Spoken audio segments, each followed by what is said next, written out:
When someone has dementia or Alzheimer's, there's not a lot of places a family member can turn to for assistance.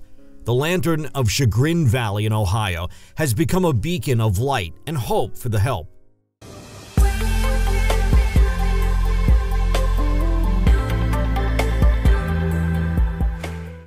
One of only 3 facilities developed for these patients, the layout feels like a 1940s community with small houses with porches that overlook a golf course.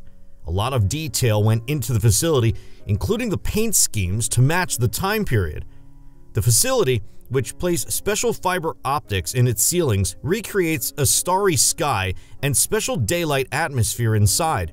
The floors are painted green to look like grass, and it uses sound effects like chirping birds and insects to get the outside feel.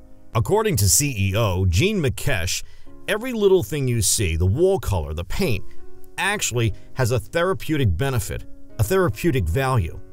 NXXTA, who is a trained occupational therapist, came up with the environment for these patients. He found that a controlled environment can help lessen their depression, anxiety, and anger.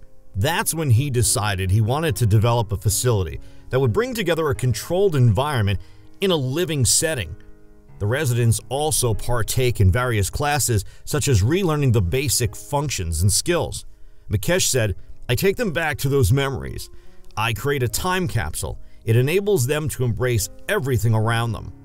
It is his hopes that the rehabilitation will help these patients in a positive way.